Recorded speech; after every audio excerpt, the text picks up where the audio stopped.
송축하다입니다. 송축한다는 것은 상대의 치적을, 상대의 업적을 기리고 축하하는 것입니다. 우리가 하나님을 송축함은 오늘날 하나님이 하시는, 우리를 향하신 구속의 작정과 예정에 따른 섭리를 향하여 하는 것이고, 미래 우리의 구속 후 완성을 이루실 하나님을 기리고 찬송함을 의미합니다.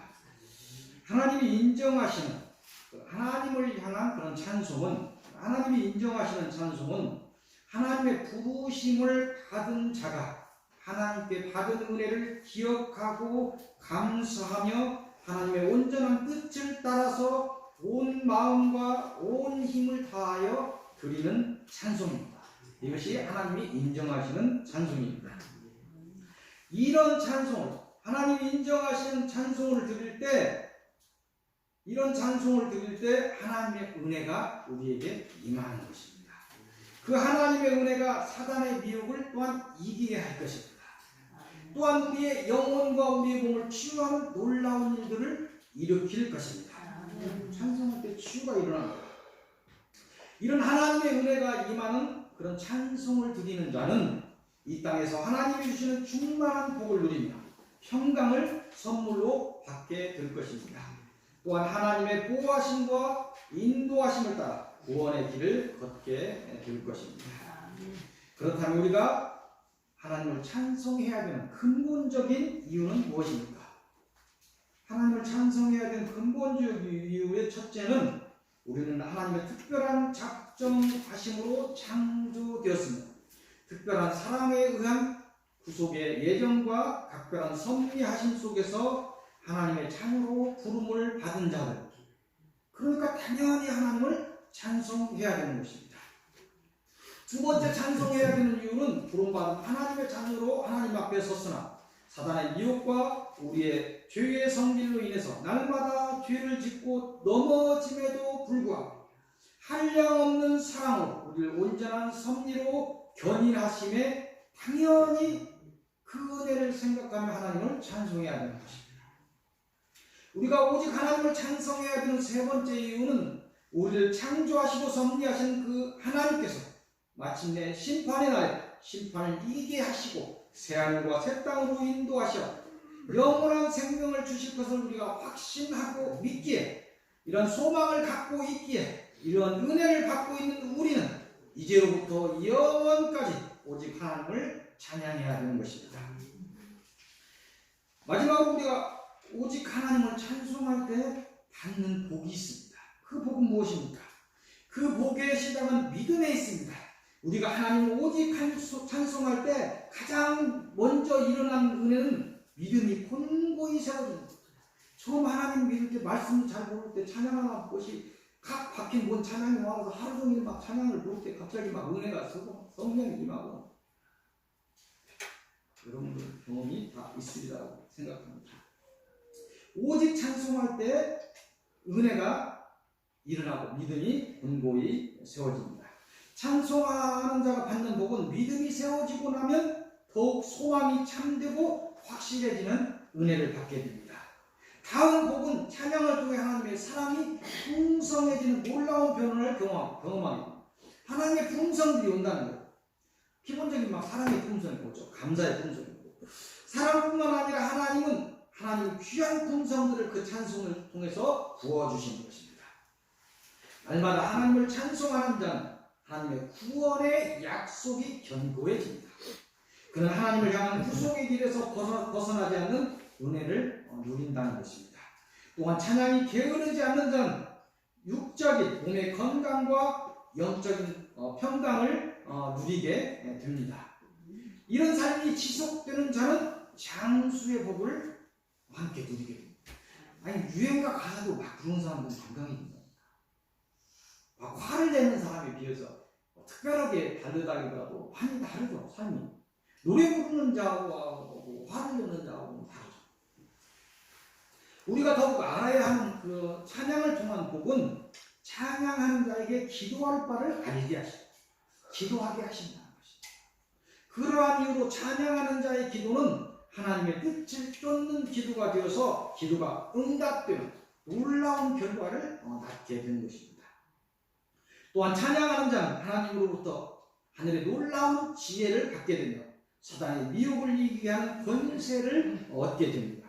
그러한 이유로 찬양하는 자는 하나님을 향한 거룩한 길에서 벗어나지 않게 되는 것입니다. 찬양하는 자에게 오는 더욱 놀라운 하나님의 은혜는 그 찬양하는 영혼을 귀히 여기셔서 전신갑주로 보호하신다는 것입니다. 악령이 구약에 보면 악령이 떠나간 거예요. 찬양할 때. 다윗이 그런 경험이 많았기 때문에 그 찬양을 했던 거예요. 노래 부르는 자를 세워서 찬양, 자기가 시를 지어서 막 찬양하고, 어떤 행사가 있을 때마다 찬양하고 이런 것입니다. 하나님의 전신갑주의 보호를 받으며 더욱 하나님을 찬양하며 사명을 감당하는 자는 당연히 하나님의 더 큰 은혜를 받게 됩니다. 은혜를 받아서 막 더 찬양하니까 더 큰 은혜가, 이게 달란트의 멋지게. 그래서 더 큰 은혜를 받아서 어떤 은혜를 받냐면 새 하늘의 주인이 되는 복을 누리게 됩니다.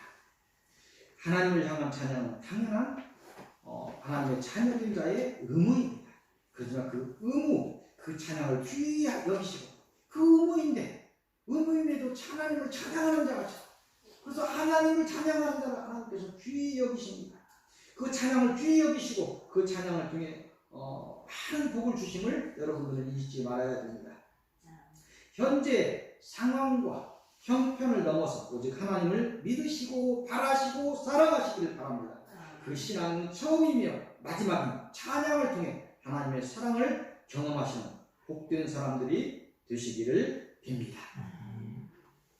오늘 서론의 말씀은 아모스로 갑니다. 암이라고 써있는 것입니다. 아모스 1장 1절에서 15절까지입니다. 구약에 암이라고 써있는 것입니다. 이곳을 통해서 주시는 말씀은 사단을 심판하리라 이렇게 말씀하십니다. 아모스 선지자는 궁극적으로 하나님을 놓친 이스라엘 백성과 하나님을 알지 못하는 이방의 나라들에 대한 심판을 이야기하고 있습니다. 오늘 본문은 그 중에서 특히 하나님을 대적하고 하나님의 백성을 공격하였던 그 주변의 다메섹, 가사, 두로, 에돔 등 이방의 민족에 대해서 이스라엘 민족이 힘들게 하던 이방의 이스라엘 주변의 그 이방 민족에 대한 하나님의 심판을 말씀하십니다. 이 본문을 통해서 우리에게 주시는 영적인 말씀은 하나님의 심판의 날이 이르면 하나님을 대적하던 사단과 그의 나라를 심판하시겠다 이렇게 이야기합니다. 그들의 죄가 커서 그들에 대한 심판을 돌이키지 않겠다 이렇게 말씀하십니다. 그들의 죄는 무엇이냐면 하나님의 백성을 첫 번째 타작기로 타작하듯이 죽음으로 몰아넣었다는 거예요. 그게 이들의 죄입니다. 두 번째 보면 미혹하여 지옥의 불에 집어넣었다 이렇게 말씀하십니다. 생명의 길로 가는 자들을 붙잡아서 사망의 길로 떨어뜨렸다 이렇게도 말씀하십니다. 네 번째 통째로 사로잡아 넘겼다. 조금의 긍휼도 없이 끝없는 고난과 환난을 일으켜 하나님의 백성을 괴롭히고 넘어지게 하였다. 그래서 이 사단과 사단의 영들을 반드시 심판하겠다 이렇게 말씀하시는 것입니다. 하나님의 때가 이르면 먼저 그들의 성을 태우고 그들의 궁궐을 살릴 것이라고 말씀하십니다. 사단과 그의 나라는 사나운 전쟁의 외침의 날이 임할 것입니다. 마치 회오리의 폭풍 같은 심판을 받고 사로잡혀 무적응에 갇혀서 멸망할 것입니다. 사단은 하나님과 겨루고 있는 자가 아닙니다. 하나님의 섭리 속에서 사람의 믿음과 시험을 위하여 잠시 이 땅을 두루 다니며 미혹하는 자예요. 그가 힘이 있어서 하나님과 겨루고 있는 것이 아니라 하나님께서 하나님을 한 번 배신했던 사람들, 인간도 마찬가지로 한 번 배신했던 사람의 그 사랑을 증명이 되지 않은 사람이 생길 수가 없는 거죠. 한 번 배신했던 그 사람을, 그 믿음을 보시기 위해서 사단을 활용하신다. 잠시 미혹하는 자일 뿐. 두려워하지 말라는 거예요. 사단에 대해서. 사단의 미혹에서 벗어나시기를 빕니다.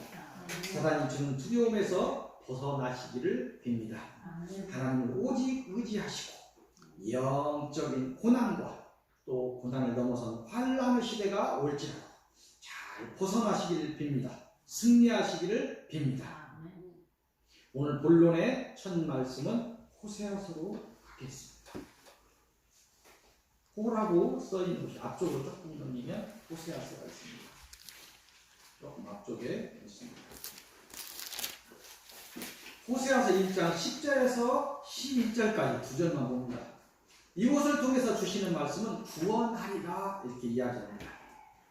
사단을 심판하시는 그날에 하나님을 의지하는 하나님의 백성을 구원하시겠다는 말씀입니다. 호세아 선지자는 아까 본 아모스 선지자와 동시대의 사람입니다. 주 활동 무대가 북이스라엘이었습니다. 호세아 1장의 시작을 보면 호세아 선지자의 사역을 알 수 있는데 호세아 선지자의 사역은 음란한 여자를 만나서 처음부터 음란한 여자를 만나서 결혼하고 음란한 누구 자식인도 보이는 음란한 아이를 낳아서 호세아가 아픔을 실제적으로 겪으면서 이스라엘 백성의 음란으로 인해서 하나님의 심정을 직접 알게 하는 것으로 사역을 시작합니다. 굉장히 힘든 사역을 할 수 있는 거예요. 박목사하고 그렇게 사역하라고 하면 도망가고 있어요. 아이들의 이름을 이렇게 통해서 1장에 보면 하나님이 이스라엘 백성을 심판할 것이라고 말씀하시죠. 아이들 이름 속에서 하나님 이스라엘 백성을 심판할 거라고 말씀하시는데 오늘 본문 10절을 통해서 오늘 주시는 말씀은 뭐냐면 그 이후에 이스라엘의 회복을 이야기하고 있습니다. 구원하라. 호세아 1장 10절 후반부를 제가 읽겠습니다. 10절 후반부를 보면 전에 그들에게 이르기를 너희는 내 백성이 아니라 한 그곳에서 그들에게 이르기를 너희는 살아계신 하나님의 그래서 지금 서익교회 성도들에게도 서익교회 성도 은혜를 받고 지금 놓친 자들에게 은혜가 많이 내려가고 있어요. 방목사를 계속 기도하고 있어요. 그 마음을 열고 하고 있어요. 다는 그들이 열지 못하겠지만 그렇게 마음을 열었을 때 그들이 은혜를 받아야 되는데 잘 모르겠습니다. 하나님이 하시는 것입니다. 이 회복과 구원을 말씀하십니다. 우리에게 닥친 고난의 날들을 잘 이기시기를 빕니다. 받은 하나님의 은혜를 귀히 여기시고 더욱 하나님을 의지하시기를 빕니다. 끝날까지 사단의 유혹을 이기시고 승리하시기를 빕니다.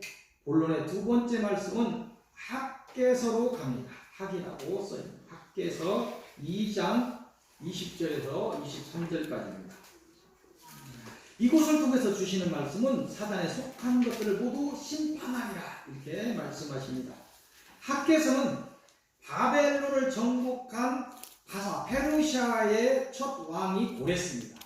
고레스가 이렇게 칙령을 내려서 이제 바벨론 잡아서 노예들을 삼았다고 한다면 이 바사는 원대한 꿈을 꿉니다. 제국의 큰 꿈을 꾸어서 뭘 데려와야 되냐 소금으로 삼으면 되지 이렇게 생각을 해요. 그래서 노예 삼았던 자를 자기 나라 다 돌려보냅니다. 고레스가 하나님의 어떤 그 사용하신 거죠. 갑자기 다 돌려보내고 싶은 거예요. 다. 이 세상을 다 가지면 되지. 그거 잡아다가 노예 삼으면 뭐냐. 가서 각자 나라에 충성하면 되지. 이런 생각을 굉장히 마음이 큰 거죠. 그러니까 노예들을 다 풀어줘서 바벨론 70년 잡혀가는 70년 후에 돌아오게 되는 것입니다. 돌아오게 되는데 이 고레스 왕으로 이제 포로되면서 풀려난 이스라엘 백성의 1차 포로 귀환자들이 그들은 사명에도 불구하고 성전 건축이 어려워요. 자꾸 더디어집니다. 하나님 성전을 이스라엘 백성은 성전을 중심으로 이렇게 모이려 방해했어요. 성전이 먼저 지어져야 되는데 이 건축이 돌아와서 조금 성전 짓다가 나중에 이기주의적인 것이 발생합니다. 자기 집을 먼저 지어. 그러다 보니 성전 건축이 더디어지자 바사의 페르시아의 세 번째 왕인 다리오 왕 2년에 학개 선지자를 통해서 성전 재건을 독려하고 있는 것이 학개서의 주된 내용입니다. 오늘 본문은 그곳에서도 그가 미래 그 1차적인 이스라엘 백성을 떠나서 미래의 역사적인 종말의 때 심판에 대해서 봤어요. 그 대목입니다. 이 오늘 본문은. 그 먼 곳에 미래의 어떤 것을 봤어요. 21절, 22절 제가 한번 봉독하겠습니다. 너는 유다 총독 수룹바벨에게 말하여 이르라. 내가 하늘과 땅을 진동시킬 것이요 여러 왕국들의 보좌를 엎을 것이요 여러 나라의 세력을 멸할 것이요 그 병거들과 그 탄자들을 엎드러뜨리리니 말과 그 탄자가 각각 그의 동료의 칼에 엎드려지리라. 이 심판의 내용은 사단과 그 나라를 멸하는 것은 물론이고 그 사단에 속한 모든 것들을 심판하시겠다는 것입니다. 사단에 속한 영들과 사단에 속한 모든 사람들을 모두 불로 심판하시겠다 이렇게 경고하고 있는 것입니다.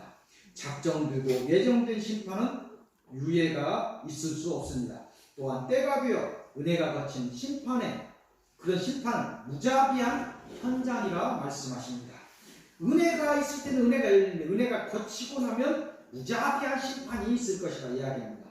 은혜의 날의 심판은 이 심판을 경고하시는 하나님의 사랑을 깨닫기를 바랍니다. 지금 경고를 내 자식이니까 경고하는 거야. 이러면 안 돼. 왜도 때리고 아들이니까 내 자신이니까 이렇게 지금 이렇게 자꾸 목사님 설교는 왜 심판만 은혜로 여러분들이 아셔야 됩니다. 은혜의 때이니까 자꾸 바로 세우기 위해서 복을 주시기 위해서 기독교는 회개 때 가장 큰 은혜가 내려옵니다. 그런 하나님의 사랑을 깨닫기를 빕니다. 모두가 하나님의 사랑 안으로 들어가서 하나님의 영광에 이르시기를 빕니다. 오늘 결론의 말씀은 처음 봤던 역대기상 29장 20절에서 25절까지입니다. 이곳을 통해서 주시는 말씀은 여호와를 송축하라. 오늘의 내용은 29장 내용은 다윗이 하나님의 뜻에 따라서 성전 건축에 쓸 예물을 지원한 모든 이스라엘에게서 자원하여 성전 건축에 대해서 자원하여 드린 모든 것들을 국간에 드린 후에 드린 감사의 기도의 일부분입니다. 이 다윗의 기도는 하나님의 은혜를 기리고 감사함, 그 은혜를 찬양함을 그 내용으로 하고 있습니다. 전체적인 결론의 말씀은 심판이 없다 하는 세상 사람들과 심판에 대하여 간과하는, 심판을 너무 쉽게 생각하는 하나님의 사람들을 향해 심판은 어김없이 온다는 것을 말씀하고 있습니다. 그러나 하나님을 의지하는 하나님의 백성들은 그 심판을 피하게 하시겠다 오늘 말씀하십니다. 그날에 하나님을 대적하고 하나님의 백성들에게 고난과 환난을 주던 사단과 그 영들은 하나님의 심판을 받게 되고 무적인 속에서 소멸될 것이라고 오늘 말씀하셨습니다. 하나님의 백성이 하나님의 큰 은혜를 입어서 새 하늘과 새 땅에 들어가는 그날에 사단에 속한 모든 사람들은 하나님의 저주를 받고 저주의 부활로 일어서서 모두 불의 지옥에 들어가 영원한 사망 속으로 들어가리라 말씀하십니다. 그러하니 너희는 이러한 경고를 받은 너희는 그런 은혜를